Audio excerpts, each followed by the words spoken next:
Hi, everyone. My name is Mike Vaser. I am co-founder and co-CEO here at UO Tech Co. And I'm Sharina Bindra. I'm also co-founder and co-CEO at UOTechco. Great to have you all here. Today, we're here to talk about COVID-19, also called the coronavirus, and the various ways that you can protect your organizations, your employees, and continue operating your businesses through this pandemic that is really unprecedented. We're most concerned about the human element of this. And as such, we have posted on our blog a free example template for a pandemic policy. You can go there now. You can have a look at it. It gives you a guide. It shows you what kind of content you should be considering putting into it, and gives you a template that you can base your policy off of. You can find that right now at uotech.blog. Again, that is uotech.blog. That is 100% free. We want people to build these policies. We want you to succeed in implementing them, and we want everyone to continue to be healthy in 2020. So we're located here on Long Island, which has turned out to be one of the initial hotspots after Washington State and New Rochelle, New York. Long Island currently has about 40 cases that are known, growing every day. We operate a business here. A lot of our clients are located on Long Island, so this is an important topic to understand. How can we mitigate this disaster as much as possible? We're going to jump right in, and we're going to talk about some things that a lot of organizations haven't done yet, but they're starting to think about and they're starting to be required to do. Most companies before this really haven't had a pandemic policy, and a lot of the big companies out there now are looking towards their supply chains and are trying to make sure that they will continue to operate over the next couple months and years as COVID infections continue to make their way through the world. So what they're looking towards their suppliers to do is to tell them how they're going to be maintaining business operations. How are they going to continue to supply the services and goods that these larger multinational organizations require in order to operate their businesses? Because this is an interconnected system, and a problem at any location could cause a major issue for these international corporations anywhere. So we're going to be talking about the pandemic policy. So I just wanted to kind of go over a couple of things that you would cover in your pandemic policy to your suppliers. You'll want to describe in your pandemic policy what makes it become active. So in this case, it would be that there is a pandemic going on. We have COVID-19 or the coronavirus, which it's a type of coronavirus out there. So one of the things that I learned in a previous life at an organization that was required to have these pandemic policies going back, a long time ago now, almost 10 years ago, is that when the studies on pandemics show that they come about in waves, and that they don't affect the whole world at the same time. We're starting to see that happen right now with COVID-19. That China was greatly impacted early. And now they are on the decline a little bit for not having as many active cases coming up on a daily basis, where Italy and Iran are kind of in the middle of their caseload. It's very heavy there. They're getting a lot of cases every day, and the United States is kind of at the beginning of its caseload, and we're only just starting to see hotspots pop up, but we're expecting those hotspots to become very active over the next several weeks. 2 months. And so a pandemic policy isn't something that you're going to turn on and leave on. It's something that you'll be turning on and off based upon the activity in your area, in your region, what's happening at any given time, and what you're really seeing. And if you have a larger organization that has activity through multiple regions, multiple countries. You might have one section of your company be governed by the pandemic policy and other sections that the pandemic policy has been retired for, at least for a little bit. And then the thing that scientists do believe happens is that until a vaccine is developed, the pandemic will return in waves. So the first waves are happening now. Maybe there's going to be a little lull over the summer, but you'll see another wave happen in the fall. So these waves are going to come. They'll become rolling hotspots, and it's going to be impactful to organizations in a cyclical way over time. So you want to describe under what conditions your pandemic policy becomes active and at what point it becomes inactive, and how you turn it on, how you turn it off, and how you notify your staff about its being turned on and off. So you're also going to want to describe what your staff can do in when it actually becomes active. So you're going to talk about how to protect their friends and their family, when to come into work, how to come into work, what is the minimum amount of people needed to make sure that your business operations continue, where to get updates about the status of the infection and how it impacts the status of whether or not the office is open. I think that's something that Sharina just said is very important, because you need to know what the minimum staff level you require is in order to perform your function. And obviously, knowledge workers are going to have a different staffing level or different staffing requirements than manufacturing organizations. Particularly with a manufacturing organization, there are minimum required employees in order to be safe. How many people are required to perform the work? How many people are there required as safety officials, as supervisors? So you need to look at your teams and identify what a minimum staffing level is, and if you have the ability to work shifts. So is it possible for your organization to run 24 hours a day? Are there legal or statutory requirements for your organization to shut down at certain times because of noise or because of pollution? Are there zoning requirements that require your organization, cleaning requirements, maintenance requirements that require your organization to not be able to run 24 hours a day?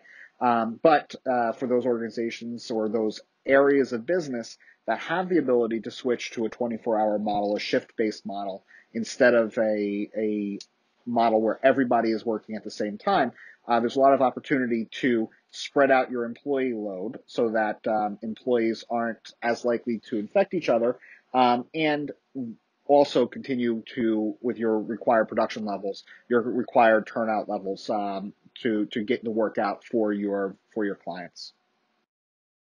I think something else that you also said was really important. It does, in order to have a successful pandemic policy involving all the departments is what makes it most successful. So your HR department is going to be key in being the front runner for how your employees and how your company drivers are going to notify whether they're infected and be the communicator for what to do when they're not feeling well and how to proceed. The IT department in the company is going to be key in giving the hardware and the software and providing those types of equipment that someone is going to need. Remote work is a thing that we're starting to see a lot of interest in. It's making the news. Apple, Google, Microsoft, all these companies that have traditionally required their employees to come into the office are now saying the office is closed. You have to work from home. For the big tech companies that everyone's on laptops, that works very well. They're knowledge workers. They can have virtual teams and they can work with products that are out there like Office 365 or G Suite that allow for collaboration, communication. They're leveraging tools like Zoom or other voice over IP systems to have real-time communications, face to face, virtually. And the lesson that we need to learn as smaller organizations is that agility to say, well, that traditionally we haven't done business this way, but we're going to now, is going to be what differentiates those organizations that are able to survive long term in a new environment and those that will not. So working from home, those that are able to quickly adapt to being able to work from home, are going to do better, are going to fare better through this incident than those organizations that are unwilling to make that change. I think some things that we've seen are that many organizations are not prepared currently. So true. Even larger organizations.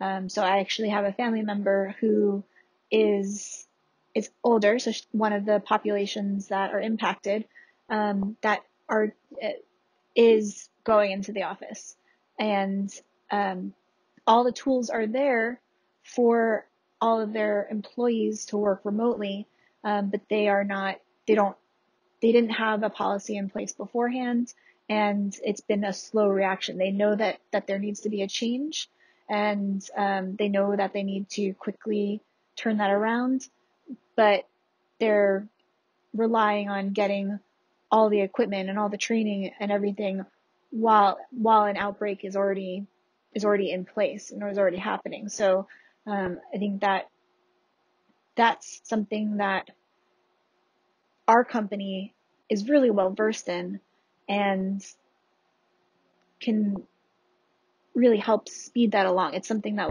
it's a background that our company has.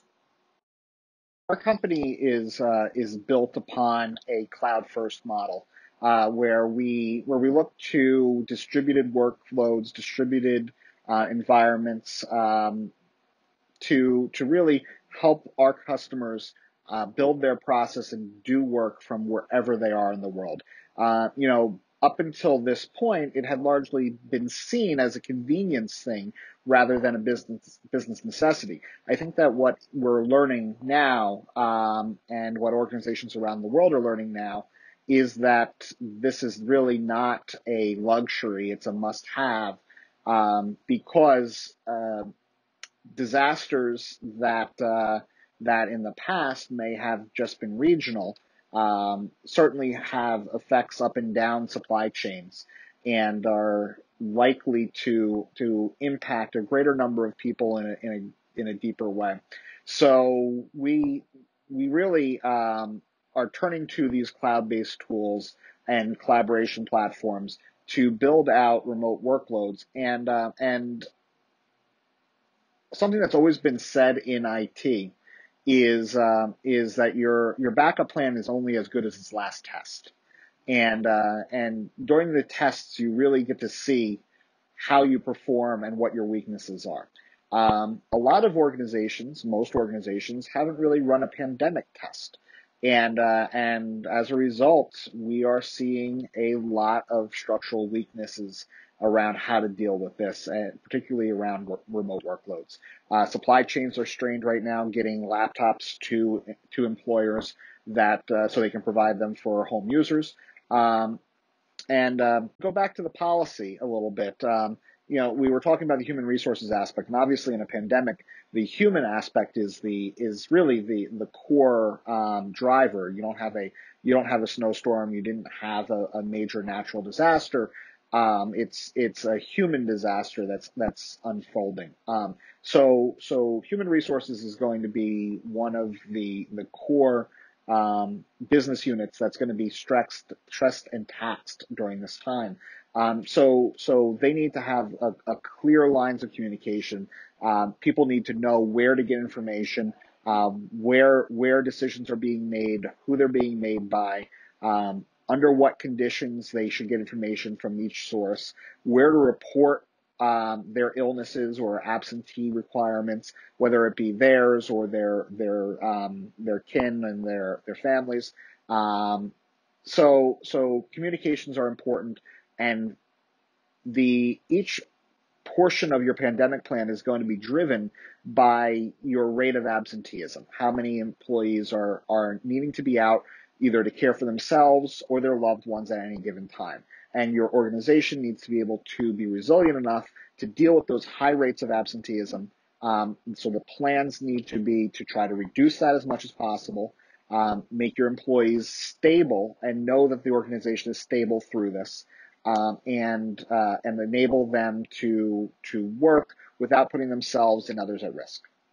So we were listening earlier to New York State Governor Cuomo, and he was saying that that the occupancy cap was halved. So if there is a meeting hall that had a 200-person occupancy cap, that's now been halved to 100 people occupancy in order to address COVID-19. And going back to what you were saying before, that this is really thinking about the human aspect of everything. And so things like the pandemic policy, like putting a cap on meeting spaces, on making sure that we're bringing some of the public anxiety levels down by having a pandemic policy. Those things are all really important, and also protecting populations that are impacted by this so heavily, maintaining the spread, making sure that we are thinking globally but acting locally. Something that you had said earlier was that we're seeing a lot of organizations who are struggling because they don't have the equipment. The organizations that have the ability to have remote workers are struggling because they don't have the equipment to supply to them. So things like laptops and tablets that a worker can take home in order to continue the business operations. So something that we offer is a rental computers. We have value added devices across the board. Yeah, rental computers are something that we normally use for our seasonal clients that need to ramp up operations in one season and ramp them back down in another, and they don't want to maintain the load, the financial load of having to carry those computers with them through the low points when they're not using them. So we have an economy of scale option in which we provide rental computers, largely desktops, some laptops and tablets, to these organizations to get them through their peak points. And then we basically have an economy of scale there that allows these organizations to share their equipment, similar to how Uber and Lyft are ride-sharing organizations. So with these policies, pandemic policies, business continuity policies, disaster recovery policies, it's really coming out of the woodwork right now that many organizations are struggling, either having these policies or implementing the policies that they do have. Organizations such as UOTech.co have an offering called vCISO, Virtual Chief Information Security Officer, whose responsibility it is to develop these plans, run these plans, keep them up to date, test them with our client organizations. So basically, organizations that don't have the expertise, the compliance officers or the staff to build out these plans, we do have that expertise, and we can very quickly help you ramp up a plan. And we're seeing that as a client request now, that we're seeing a lot more clients posting, talking about, requesting these vCISO services to help them get their pandemic policies in order, to provide to their clients, to prove that they do have plans that are resilient enough to make it through this, that they have thought about this. So we can help our customers, our customer organizations, do that very quickly, understand their business practices and procedures. We have questionnaires set up to help us understand those organizations, and we do that as a service. It's a monthly subscription fee that allows us to handle these, not just now, not just when there's an active thing going on, but during the quiet times when the strong organizations are going to be preparing for something like this to happen. And they're going to be testing their resources, testing their plans, testing their policies to know that the next time something happens, their plans are in order, their ducks are in a row. So one package that we offer as well that enables remote working is the Office 365 package. So that would include SharePoint and OneDrive and Teams and what those enable you to do. So SharePoint and OneDrive will enable you to access from the cloud the documents that you would be using at work. Teams is great platform. It allows teams to collaborate. So it kind of works as a chat functionality that you could easily and quickly ping someone to talk. You can have group chats or individual chats. It allows for you to use video chat functions, and it's completely auditable. So it's compliant. It meets the various compliance standards that many organizations fall under for retention, auditability, data leakage prevention. So as far as a platform goes, Teams for remote collaboration, sharing, editing documents. Actually allows for you to get in, open up a Word document or an Excel spreadsheet, for example, and in real time you're seeing what your coworkers are doing. You're able to work with them on this document together, collaboratively, just as if you're sitting next to each other.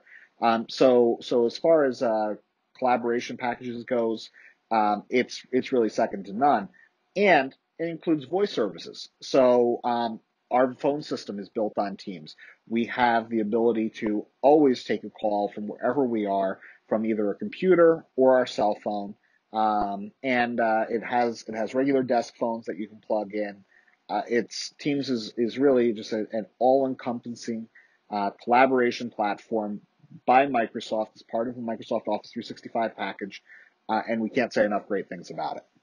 It also has screen sharing as well. So you can, if you want to share something on your screen with a coworker, you can do that as well. Absolutely, it really is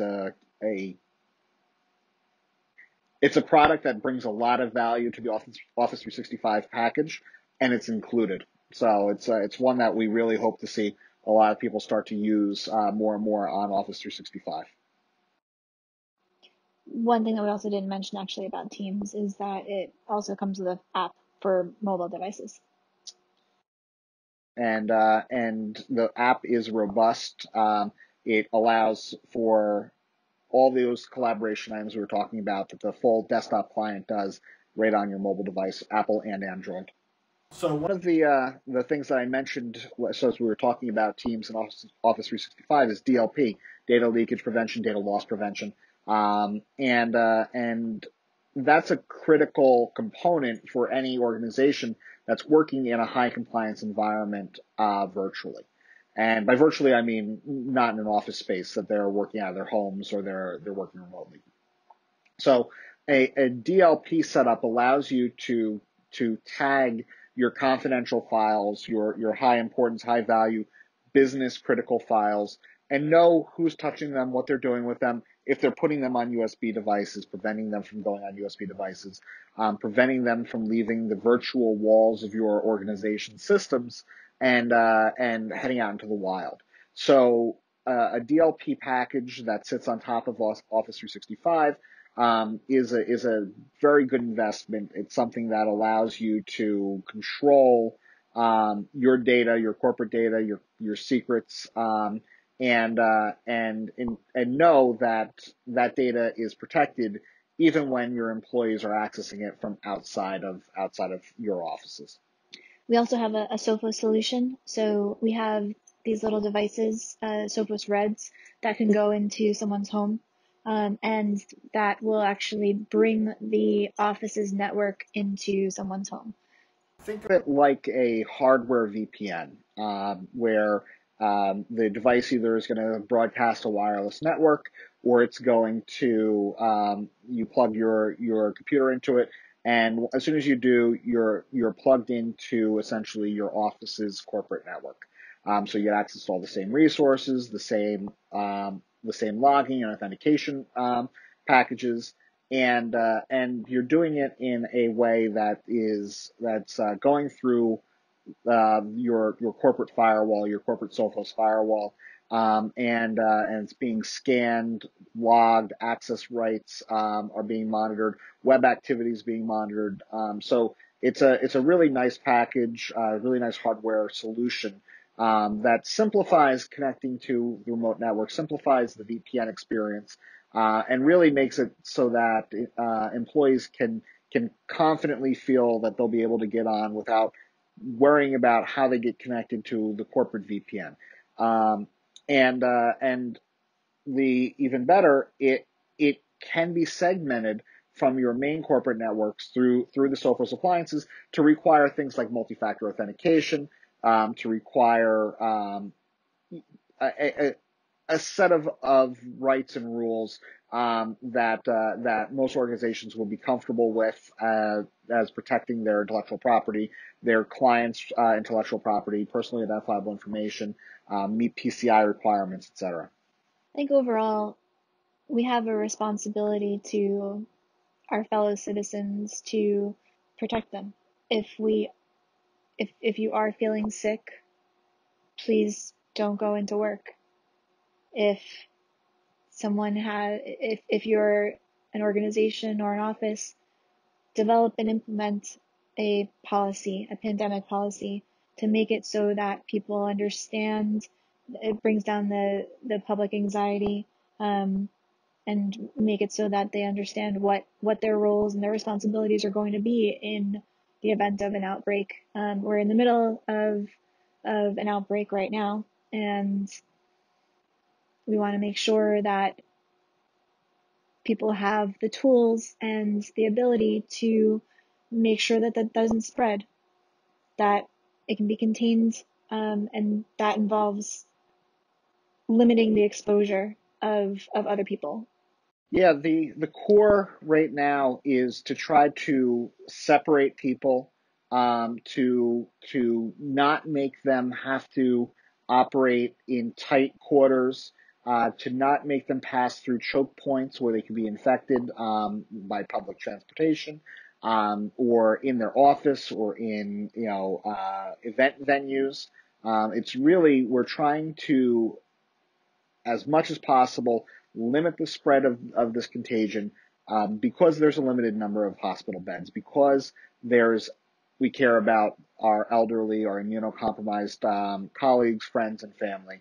And we really want to make sure that everyone gets through this and we're whole on the other side, and that your businesses and your organizations are able to continue to operate and potentially even thrive during this time, by providing the appropriate resources, information, and knowledge to your staff, giving them the tools that they need in order to be able to successfully work from home, or if you're in a manufacturing environment or some other environment that requires people to come in, how to appropriately break up the shifts and allow for your production to continue while minimizing the human impact of this disease upon the people that we're responsible for protecting.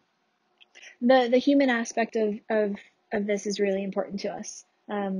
We want to make sure that we're protecting friends and family who are potentially impacted by this, people who are immunocompromised, the elderly population, and we also want to make sure that businesses and organizations can succeed throughout this.